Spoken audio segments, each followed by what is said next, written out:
Holy shit, he actually responded.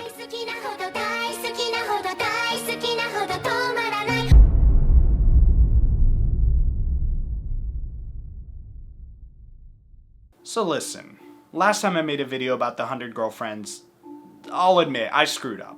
I said some things about some of the girlfriends that pissed some of you, including the big man himself, off. I'm not proud of it, and since then, I've grown as a person. Since the original video blew up, I reached out to Rentaro directly, hoping at the very least to make amends, if not meet up, maybe, potentially. Well, after a year of radio silence, I assumed it was a dead end, but to my surprise, he recently responded. I can't read his correspondence out loud, not because it's in Japanese or anything, but because some of the threats he made against me if I decided to say anything negative about the girlfriends ever again would demonetize his channel. Just know that after a bit of back and forth, we came to an agreement. I make an apology video explaining why every girlfriend is actually S tier, as well as promote the new season of 100 Girlfriends currently airing weekly at the time of release, and in exchange, he doesn't dox both of my parents. Hakari is down for anything. She's often third-wheeling to help out the newer girlfriends, which usually requires indulging them in their wonderful and quirky hobbies. She's also bisexual, so we have to stand. S tier. Karane helps people even when they don't ask for it. Where most tsunderes don't do enough of the tsun or dere, Karane is overflowing with both. And, like Hakari, she's also bisexual. They just haven't admitted it to each other yet. It's not like she's S tier or anything. Shizuka goes outside of her comfort zone a lot more than people give her credit for. It's also genuinely impressive how quickly she can bang out sentences from book quotes. If no one protected it, this life form would surely perish. S tier. Nano is efficient. S tier. Kusuri's drugs are a scientific miracle. With the right application, they could cure disease. But I also love her desire for unique and entertaining drugs. S tier. Also, her 18-year-old form is just truly something to behold. Warning. Violation. 2 violations remaining. Right. Rentaro knew I would slip up, so he installed this alarm and gave me 3 strikes. He didn't tell me what would happen if I struck out though, so I'm gonna have to be more careful. Hahari is incredibly rich, but rather than using it to lobby her country and oppress the lower class like most billionaires, she spends most of her money and time on her daughter and harem. How wholesome and selfless of her. S tier. Kurumi's indiscriminate love of food is nothing less than a dream come true. A lot of people have a food that they don't like, but that's not the case with Kurumi. She's easy to please. S tier. Mei will help her friends at all costs. This has become a problem in the past, but short of mental and physical self-harm, it's quite a positive trait. Her rainbow eyes are also one of a kind. S tier. Iku's tolerance for pain is awe-inspiring. This translates into an incredibly strong work ethic, something a lot of people, myself included, lack. And the way she tries to hide her love of pain is never not funny. Easy S tier. Not that any of them weren't easy S tiers before. You know, let's move on. Mimi is obsessed with beauty, and while that may sound self-centered, her passion for it actually extends to her fellow girlfriends. On multiple occasions, she helps out other girlfriends with their beauty issues, which is, for lack of a better word, beautiful. She gets an S, the most elegant of the tiers. Meme's teleportation ability is something that should be studied. Being able to make a full-size knitted doll of your boyfriend is also impressive. And cute. Yet another S tier. Oh boy. Okay, Chio's very tidy and strong, and she's pretty good at solving problems. There, that's S tier material, right? I just think it's weird that so many people want to make lewd fan art of her one-off 18-year-old form when her character as a whole is largely Violation. 1 violation remaining. Come on, man. You can't be enjoying this either, right? I mean, I'm still gonna rank her S tier, it's just that— Further comment will result in additional violations. Okay, fine. I'll move on. Miss Natty is bilingual. She's incredibly respectful of other cultures, and she's a big fan of pursuing your dreams. That right there's an S tier, partner. Yamame loves living things, and they love her. She's a gentle giant. She can literally talk to animals like a princess. I mean, that's crazy. S tier, without a doubt. I mean, just imagine being crushed by those gigantic thighs. Violation. 0 violations. Yeah, honestly, I saw this one coming. I guess we're playing the rest of the video safe. Momiji is upfront about her passions, which is more than I can say for most. She's dedicated her life to giving the best massages, and we can only salute her for it.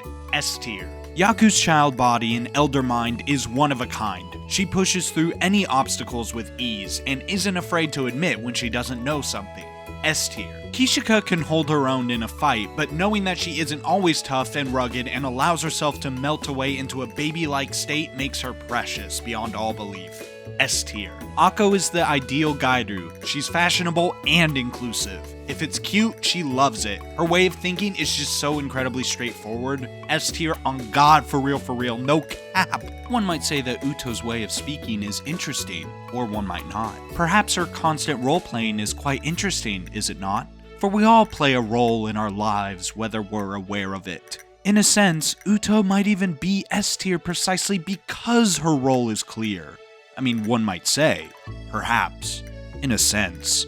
Mai's clumsiness and outward denial of Rentaro's love is cute. She will do anything as long as it gets her closer to her sister and fellow girlfriend, so let's indulge her. S tier. Momoha is always down to party, which I have to respect even as a general party hater. But the best part of her is her self-awareness of her vices. She refuses to take down anyone else to her level. S tier, no question. Rin is not like the other girls. She's into the gory stuff. A great fit for some of the more eccentric girlfriends. S tier. Sue's love for numbers is intense, but despite her initial resistance to becoming part of the family, she really warmed up. I still find it funny seeing her call out numbers as they appear. You could actually just list random numbers and she'd be down to listen, and honestly, I think that's just cute. S tier, I mean, tier 1.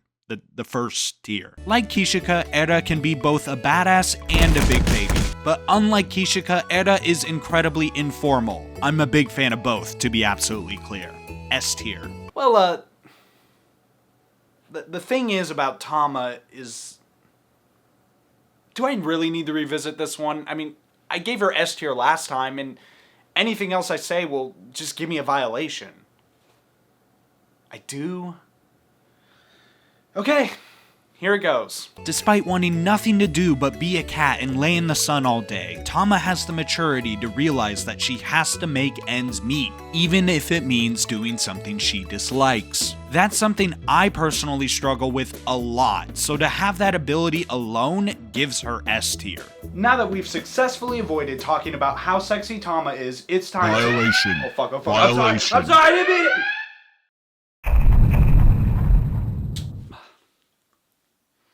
Hey y'all, so apparently I messed up by, well, I don't want to get in trouble again.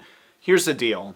Because of my past transgression, which I cannot stress that I am sorry with every fiber of my being for doing, this video now has a part 2. I also need to stress that you really should see the new season of The 100 Girlfriends Who Really Love You airing weekly on Crunchyroll. This is not an ad, I was not paid or forced to say this, but I was told that if numbers were bad, things would not be good for me. So, if you could watch it, I'd appreciate it. In my original video, I only ranked the first 25 girlfriends. While I did talk about Kiki, I withheld my rating due to her relative newness and desire to make a long-form video years from now on girlfriends 26 through 50. But in the 60 chapters since the introduction of Tama, the total number of girlfriends has gone up by 6. That's a rate of 10 chapters per girlfriend, which means it would be at least 190 chapters until we reach number 50.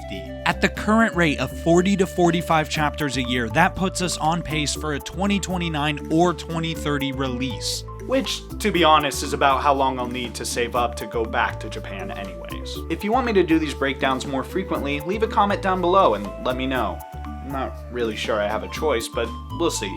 Also, consider subscribing if you want to see more content like this in the future. Not your average girl. Kiki is the quirky, holds-up spork girlfriend. And yeah, she also happens to be a popular teenage musical prodigy, but that's not important. I already talked about Kiki's intro in depth on the original video because it's basically all I had to go off of at the time, but since then she's had a couple more chances to show off just how quirky she can be. Honestly, the answer may shock you. In the second version of the Idol arc, she leads the charge due to being the only one with Idol experience, largely foregoing the quirkiness. In another chapter, Kiki admires Uto's abnormal singing and begs her to become a mentor. Uto shows Kiki all the ways of her wandering bard lifestyle, but Uto ultimately feels guilty because one might say that Kiki might have more talent.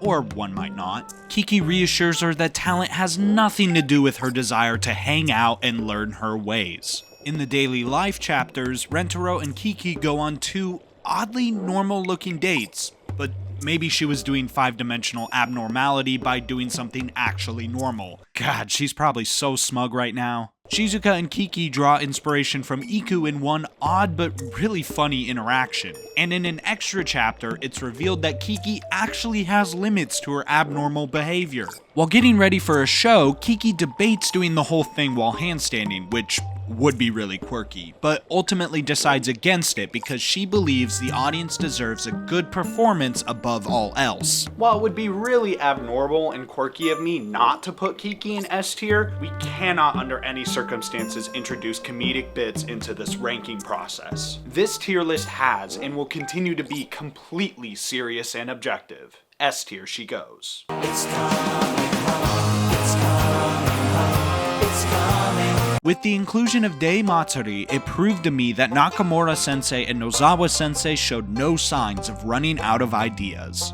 Rentaro zings with her at a local festival. Matsuri makes a big impression almost immediately with her goth Lolita outfit, yakisoba noodles, and incredibly British slang. It's here that I should mention that this British slang is the work of localization rather than original dialogue. In Japanese, she speaks in a over-the-top working-class dialect that is old and mostly used in fiction. So, because Matsuri is half English, they decided to emulate the over-the-top nature but with British slang instead. It's revealed almost immediately that Matsuri loves festivals and how they lift people's spirits. She loves them so much that she gets mad when Rentaro tries to flirt with her instead of just enjoying the festival. So he makes it up to her by enjoying the festival really, really hard and proclaiming that love is just like a festival. Hook, line, and sinker, the 13-year-old British goth girl is in. And to be clear, despite my previous remarks about 13 potentially being too young of an age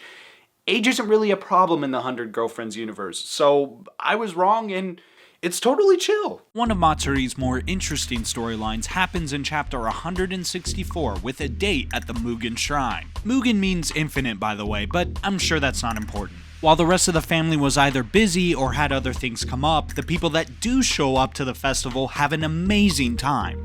Matsuri is overjoyed. She wishes that the festival could last forever. And to her surprise, that wish is granted by the god of the temple. Days pass and Matsuri is as happy as can be until she begins to notice the consequences. The rest of the family no longer cares about anything but festivals. As the Infinity God explains, they needed to act that way to have infinite fun at the Infinite Festival. And so, in classic fashion, the wish for a thing to last forever has once again backfired. But most versions of this story don't have someone like Rentaro. He breaks through the god's puppetry and threatens to burn the shrine down. And so everything goes back to normal. Honestly, I'd love to have a personal yakisoba chef. Rentaro's family's lucky. S tier, you daft sod. Lonely, I'm Mr. Lonely. Usami Shina, primarily known as Usa-chan, is lonely. Or rather, she has a deathly fear of isolation. This apparently is a real phenomenon among rabbits, which would also explain her hair buns and rabbit plushies in her sweater pockets. So when she spots Rentaro's family, she doesn't even ask permission to join. Instead, she covertly infiltrates the family, spending a whole chapter on the roof with the other girlfriends, sharing pictures of Rentaro she took while stalking them. Usa-chan's ruse falls apart when Rentaro arrives and zings with her, before Rentaro can even offer her a spot in the family. Usa runs away as fast as a rabbit. Rentaro chases after her all the way to the most crowded subway car, explaining that he just wanted to make sure she was actually in love with him and not just the family.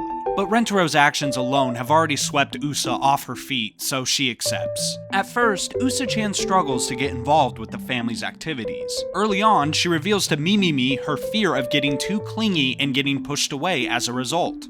So Mimimi tells Usa-chan to vent all her loneliness towards her. Surely it can't be that overwhelming, can it?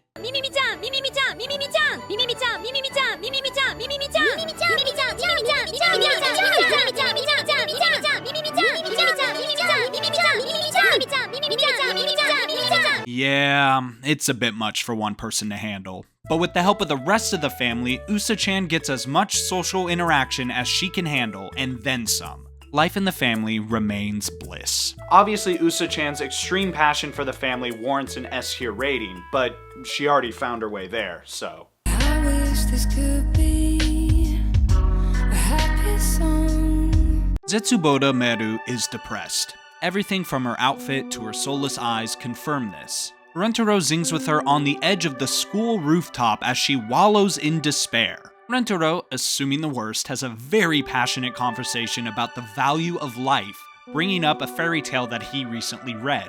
It's here that Meru reveals that she wrote that very same fairy tale. There's that classic 100 Girlfriends twist. As a child, she desired to better the world, but in order to do that, she decided to learn about every misfortune the world has to offer. It took her 6 months to come to the conclusion that the world is irredeemable. In my opinion, I'm surprised it took her that long. She picked up fairy tale writing as a way to reach the hearts of the young and save them before they become jaded and cold like her. Rentaro immediately goes to love as a redeeming quality of the world, and after a couple of pages of back and forth, his unrelenting charm wins her over. To Meru's credit, she was never actually suicidal in the first place. She just came to the roof to view the town for art reference, as one does. And apart from the family introduction, she keeps the depression stuff to a minimum around others and focuses on lifting others' spirits instead. Meru's passion for encouraging people to pursue their hopes and dreams comes into play in a duo chapter with enamored book lover Shizuka. Meru suggests that maybe Shizuka could write a book since she loves them so much, but this freaks her out. Meru recognizes that she might have been pushing her, but was simply eager to hear what tales someone so enamored in books might have to offer herself. This thought continues to gnaw at Shizuka enough to start writing in the dead of night. Her sleepiness is immediately noticed by Meru the next day, who is happy to hear of her writing but cautions her on getting a full night's sleep. However, she also recognizes that a creative mind is not easily subdued, and sometimes it's more productive to push through it. It's here that she produces her secret weapon.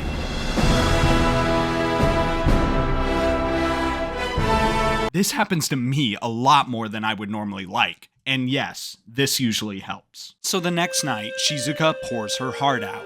Her first draft is not to her liking, but after downing the magic elixir, she creates a version that moves Meru to tears. An impassioned speech by Meru reveals her own insecurities as an author and that everyone has a story that no one else can tell. This work inspires Meru to keep working, which inspires Shizuka to keep working as well. I'm a fan of fantasy, but her passion for storytelling puts her all the way into S tier. Insane, I know, but again, we have to remember that all of these ratings are true and factual. This is the second girlfriend that hears of the family and willingly seeks them out, but this time it's to ask them to stop walking around the school like they own the place. You see, Tomogara Saki is actually the school's shadow bancho, or gang boss. While Rentaro, and probably no one else at the school, has ever heard of this elusive shadow bancho, she is nevertheless deserving of the title because she is the oldest student at the school. And when I mean oldest, I of course mean most amount of years spent at the school because this is her second go around in the third year. It's no Ho-Ho-Ami from City, but unlike him just being an idiot, Saki did this on purpose by pulling every trick in the book to miss school. In her mind, this was the best way to avoid being looked down on.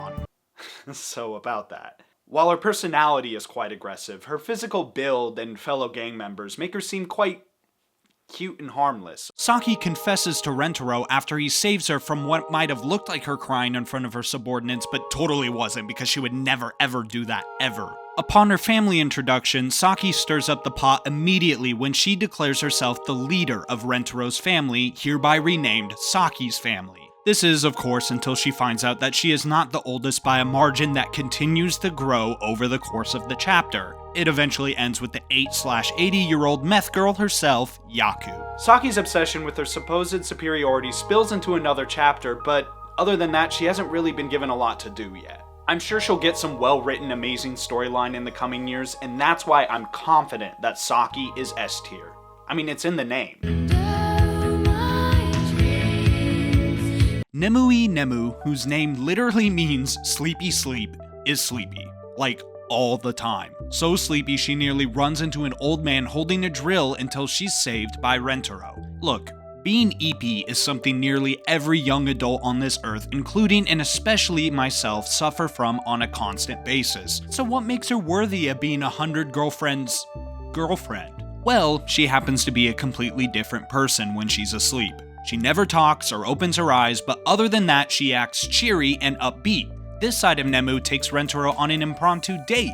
When she wakes up, Nemu believes it was simply a dream. It's here that I should mention that Nemu's family are shoemakers. She works night and day to produce quality shoes, but that takes a lot of mental energy, hence her frequent tiredness. Nemu admits that she will fall asleep in the middle of making a pair only to find them complete upon waking up. She and her family assume, like the fairy tale suggests, that a group of elves are responsible. But after Rentaro notices her sleepwalking habits, it doesn't take long for him to connect the dots. Nemu confesses her love to Rentaro by making a pair of shoes without the help of the elves, and even though she can't give the pair to him awake, Rentaro stresses that he loves both sides of her and would love to have her join the family. He's so perfect, she assumes it's a dream and kisses him. I can't imagine doing that in my sleep. I mean, what a nightmare.